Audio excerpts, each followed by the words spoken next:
This is Red from the Red Entertainment blog coming to another edition of MLB Observations for the Week 7 of the offseason, Hotstove Edition 2022. Minor league deal, Nick Duran to the San Francisco Giants. Sebastian Riviero, minor league deal to the White Sox. Wow, another backup catcher for the White Sox. We don't really have a competent starter, but whatever. Jose Peraza, super utility player, and Abraham Almonte, a quad A fifth outfielder who we thought was going overseas. That didn't work out, that move. They're both going to the Mets in minor league deal. Peraza has played for the Mets, so he's familiar with them. That's just, again, organizational depth. Wyatt Mills is going to the Red Sox for Jacob Wallace. Again, minor league deal. Pat Mazeika, the former Mets third-string catcher, is going to L.A. to be their third-string catcher, so just moving around. Garrett Williams, minor league deal with the A's. Connor Kaiser, minor deal with the Rockies. Nick Shumpert, minor league deal with the Nats. Michael Hermosillo and DeMarcus Evans going to the Yankees. Hermosillo was a really good quality backup outfielder defensively. The Yankees have a very injury-prone outfield, so that will be good for them. White Sox have brought Billy Hamilton back in the fold. He played for other teams last year. He will be a good defensive outfielder for the White Sox, even though we have Luis Robert in center and now Benintendi left. It's always good to have a quality backup outfielder hanging around. Austin Hedges is going to Pittsburgh, following the tradition of the Pirates. As soon as Russell Martin left that team, they went from backup to backup until Jacob Stallings, the third-string catcher, became the starter. Then because the Pirates don't spend any money, he stayed there for years as their starting catcher, won a Gold Glove. Okay? Then they this year went with Roberto Perez, who, again, was a backup in Cleveland before he got the starter's job, and he's a backup, and he got hurt, and they used like a gluttony of catchers last year. So at least Austin Hedges can feel this position really well. He can't hit, but again, the Pirates are not going anywhere. Bradley Zimmer's had a minor deal with the Dodgers, who, again, paying Mookie Betts all this money. They still got Chris Taylor and Trace Thompson. But outside of that, they have no other outfielders. Joey Gallo and Cody Bellinger left them in free agency. So for them, Zimmer is a really good quality backup. But again, he can play a lot of center field that can help him out defensively. Bert Smith is taking his talents to KBO. Garrett Hampson's gone to the Marlins. The Marlins have Jazz Chisholm, Miguel Rojas, and that's like pretty much it. They don't really have themselves a set infield. So a guy like Garrett Hampson, who's played middle infield and the outfield, can get an opportunity to get it back here at Miami because they already have a set outfield. There's no need to throw an infielder in the outfielder there. Connor Joe, speaking of the Rockies player, he's been traded to the Pirates for Nick Garcia, and Nick Mears has been designated for assignment. Connor Joe originally was at the Pirates. That was a long time ago, but never made his major league debut for them. He's what we call a quad A player, where he's really good in AAA, doesn't really do that well in the major leagues, and can't find a home or a position. The Rockies played a lot of him in the outfield, even at third base, but he's really a first baseman. It's just the Pirates, again, getting Carlos Santana, Lewin Diaz, and, G-Man Choi earlier in the offseason. Like, they just like getting first basemen, and his versatility will help them. Gregory Soto was DFA'd by the Giants, the relief pitcher.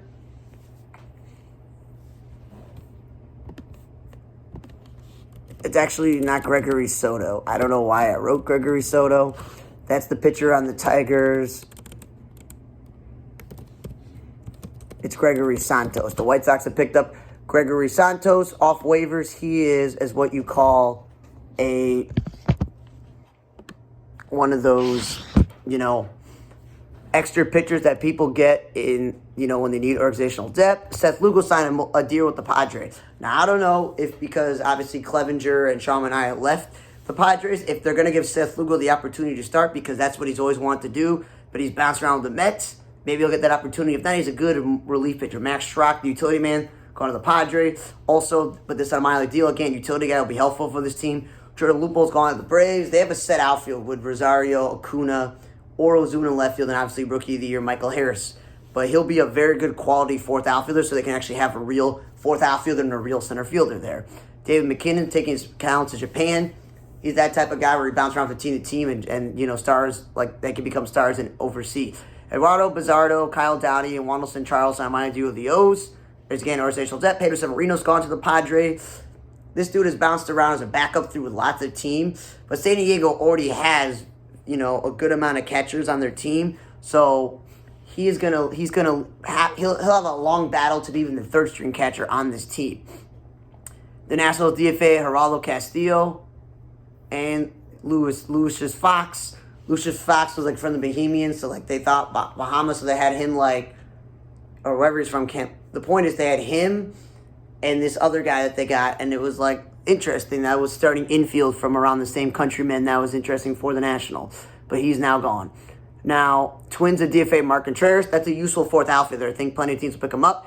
Eric Fetty, the former Nationals fifth starter and reliever, it's going to KBO. It's a good place for like back-end starter to go. National Void arbitration with Tanner Rainey. He's been there a long time as a reliever. Drew Rakinski's gone to the A's. I'm surprised it's a major league deal, but the A's signing a lot of guys who are not quality major leaguers to major league deal. Brian O'Grady, another guy who's a man without a position, is not really an everyday major leaguer, more of a AAA depth. He's gone to the KBO. Pirates DFA Diego Castillo. He was a pretty useful utility player, so that was surprising there. A's signed Jake Fisham and Dolis Guerrero to minor league deals. Again, additional depth. Orioles, who just got Lewin Diaz after the Pirates originally picked him up, they DFA'd him. A's DFA'd Zach Lowe. Tigers get Mario Feliciano and DFA Bly Madras. They just picked him up recently from the Pirates, so there's no point. Yankees DFA Junior Fernandez. Tyler Chatwood's going to minor deal with the Pirates. If Tyler Chatwood is healthy and throw a reasonable amount of innings for the Pirates this year, the veteran starting pitcher will definitely be dealt at the deadline. Nico Goodrum, I don't know what happened to him this year with Houston. He was supposed to be one of the guys to take the shortstop job when Correa left, but Jeremy Payne, the rookie, bursted onto the scene and had an amazing first season in the major. And Nico Goodrum, even though he's a super utility guy, they dumped him. They picked up Mauricio Dubon from the Giants. Him and Elizabeth Diaz were the utility guys, so Nico Goodrum disappeared. So maybe the Red Sox, who, don't actually have a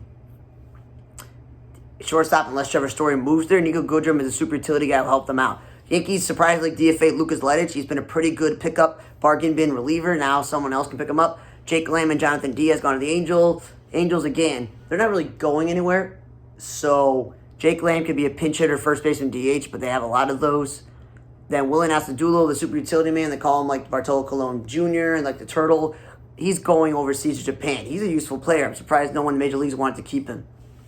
Joe McCarthy signed a minor deal with the Rangers. That's organizational depth. Caleb Barger and Caleb Simpson, the two Calebs, are going to Cleveland on minor league deal, which is interesting. And the Nationals acquired Jeter Downs on waivers. I'm surprised the Red Sox, as I mentioned last week, would let this guy be taken off the roster when he was part of a huge trade in the past as one of the prospects. But I guess, again, not knowing how to manage a 40-man roster. Danny Mendick, the super utility White Sox player who injured himself last year, missed most of the season. He signed a deal with the Mets. The Mets could use a utility guy to come in for defensive replacements and play all over the place, so that will be good for them. And Reds DFA Mike Moustakas because they officially signed Kirk Casale. So they went and signed a backup catcher, and they DFA'd former third baseman, first baseman DH Mike Moustakas, who hasn't been the most healthy, and they paid a lot of money for him. But I'm just surprised that they were like, yeah, we don't need him anymore. Angels DFA'd Oliver Ortega, and the Nationals picked up, the Pirates picked up Nate Webb, Daniel Zamora, Rob Zernani, and Perdomo as the previous mentioned Tyler Heineman deal. So they're just again picking up guys that can flip the deadline. Cubs officially signed Tucker Barnard to a 2-year deal. He replaces Wilson Contreras because Yan Gomes is going to become the starter. So he's going to be the quality Gold Glove backup catcher. Would be good if they do trade Yan Gomes to the deadline, like they did last year, signing Yan Gomes to a 2-year deal. James McCann has been traded to the Orioles because the Mets go, we picked up Omar Narvaez and we really like Tomas Nido. You're making too much money, James McCann. You haven't been healthy and your production has gone down, and we don't want to pay all this money. So the Orioles pick him up, despite the fact the Orioles have Adley Rutschman, who could have won Rookie of the Year last year, is one of the best catchers already in baseball. As a rookie, he was. So that's the type of move that the Orioles could pick him up, and they're going to have to pay for all this money. I'm so surprised they pay all this money for a backup catcher when they have a good catcher. There are probably a lot of teams that could have used him, but it is what it is. Will Myers officially signed with the Reds? Well, he's not going to play first base. You got Joey Votto. And with Moustakas been DFA'd for assignment, that will open up some at-bats at first base, but also at DH, but also with Aquino gone, the Reds don't have any guaranteed corner outfielder. So Will Myers will definitely get a lot of at-bats in corner outfield or at least DH on this team. And Brandon Drury signed a 2-year deal with the Angels. I was hoping the White Sox would pick this guy up. He will play second base for them, but he can play everywhere, and that's a good bat in the lineup for them. Jordan Lyles signed a deal with the Royals, which is good because then the Royals can always flip at the deadline because he was good enough for the Orioles last year. Matt Carpenter's joining the Padres ranks because they don't have a first baseman or a DH as of now, so he'll get a lot of at-bats there because he's a good offensive player. Adam Ottavino's staying in New York for the Mets, staying on a 2-year deal that will solidify the 7th inning role for them. And a surprising move we reported both on the podcast and on the YouTube video. So Carlos Correa signed this huge deal with the Giants, even though they got Brandon Crawford still. Well, something to do with a medical issue that he's supposed to come to the press conference the other day and he did not. Well, his buddy, Francisco Lindor, is going to be happy. Stephen Cohen also shelling out all this money, and he's going to be on the Mets going forward for the next 12 years. I personally didn't want to sign him because he was part of the cheating scandal with the Astros. Hasn't always been the most healthiest player. Only recently his health has been better. Hasn't always been the best defensive player until recently. He's always been too tall or big, they said, to play shortstop. He's more of a third baseman or even playing second base, but he's going to have to play third base because Lindor is such a good defensive player. It's going to definitely help the Mets lineup if you go Lindor, Alonso, Correa, Starling Marte, Mark Canha. That's a pretty good lineup. If Nimmo and McNeil are at the top and then Omar Narvaez is your last hitter in the lineup, that's a pretty good lineup offensively. It's defensively where I'm just kind of not, and how long the contract is. Miguel Cairo officially have left the White Sox organization and take a role in the Mets minor league system as a coach. Congratulations to him. Orioles have brought back Michael Givens, so it's a homecoming for him. But again, they could always flip him. Clayton Kershaw is committed to Team USA for the World Baseball Classic. Another good pitcher. Assistant GM Sam Folda signed an extension with the Phillies. So for him, the Phillies just won the National League pennant last year. So they're like, yeah, he did a really good job. Then Justin Turner signed a 2-year deal with the Red Sox. I don't get this move by the Red Sox because they still have Devers until obviously he'll leave, because the Red Sox will do something to let him go. And they have multiple first basemen. This just looks like, at this point, the late 30s of Justin Turner's age in his career. He's just going to be glorified DH, which is fine because he's a good offensive player. Astros have re-signed Michael Brantley. He'll be playing left field. Hopefully, if he's not healthy enough, we'll probably DH. But either way, that gives them more depth in the lineup. And because he's a good contact hitter and hits for high average, that will help them out. JD Martinez has gone to the Dodgers to become their DH. So basically, he and Justin Turner are swapping teams. Turner will become the Red Sox DH and he become the Dodgers DH. The Red Sox could have just kept JD Martinez. I would have personally done that. He's a much better player right now than Justin Turner is. Trevor Bauer's a suspension. They've said it's done. He served enough. I thought it was ridiculous to give him such a long suspension when he first happened, he had already sat out all of that season. And then go, well, you're going to miss another season.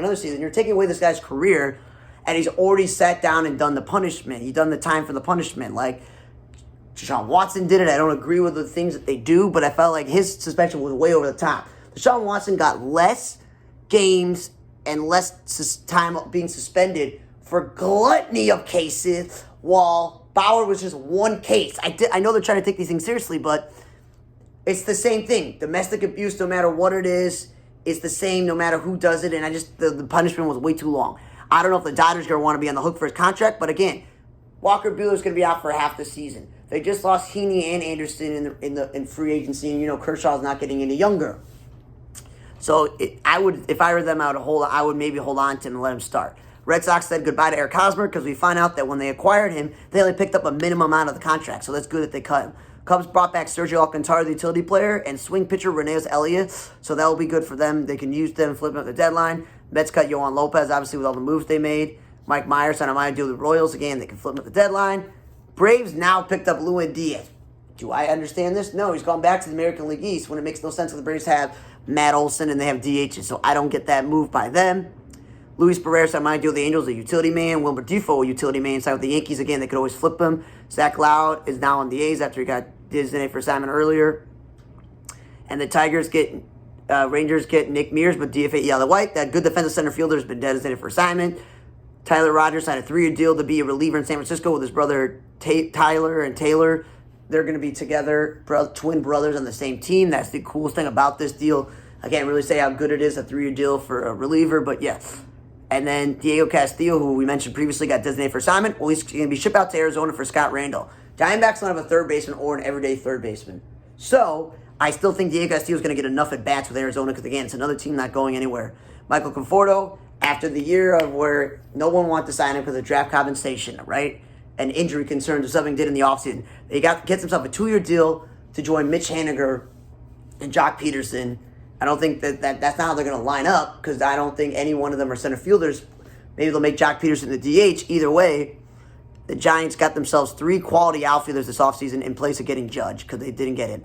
That's good enough for me. Dalton Varsho, a converted catcher who is playing a lot of the outfield when he's not an outfielder, has been traded to the Blue Jays for one of the Blue Jays' best catching prospects, and Gabriel Moreno.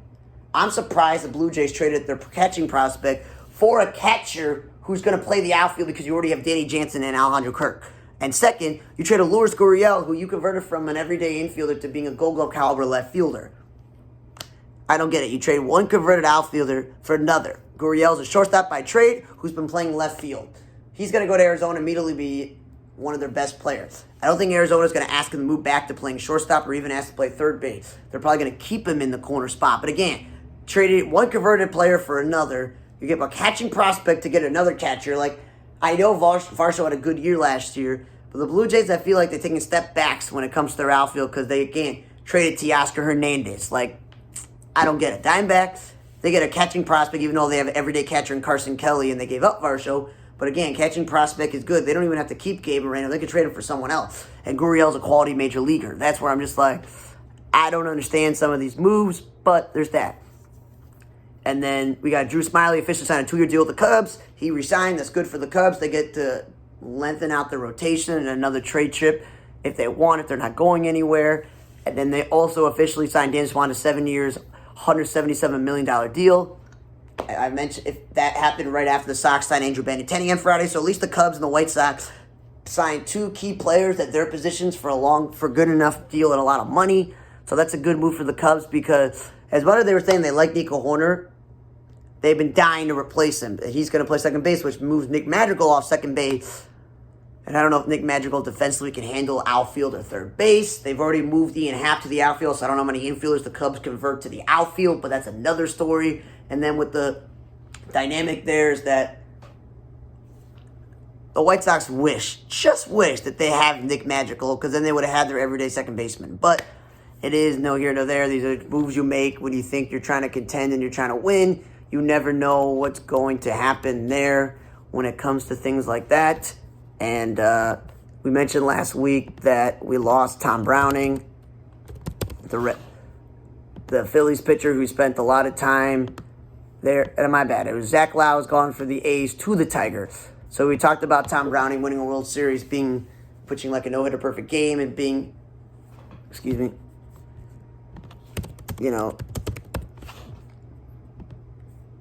yes, because Tom Browning, he passed. Oh, no, we didn't talk about that. We talked about Kurt Simmons. That's who we talked about, the Phillies pitcher. Tom Browning, rest in peace to him. The Reds pitcher who ended his career in Kansas City will say, I won the World Series and pitched a perfect game. Not many pitchers have done one or the other. Some pitchers, they win the World Series, but they never get that perfect game, or they never make the All-Star team. Eddie's in the Reds Hall of Fame because he finished with 123 wins and 90 losses, 3.94 ERA, and 1,000 career strikeouts. Unfortunately, passed from 8 to 62. Rest in peace to Tom Browning. Definitely, as I mentioned, in the Reds Hall of Fame. And we also lost Denny Doyle, the former second baseman who played for the Phillies, Angels, and Red Sox. Finished with a .250 batting average, 16 home runs, and 237 batted in. He passed at age of 79. He also had two younger brothers, Brian Doyle and Blake Doyle, both of whom all played baseball.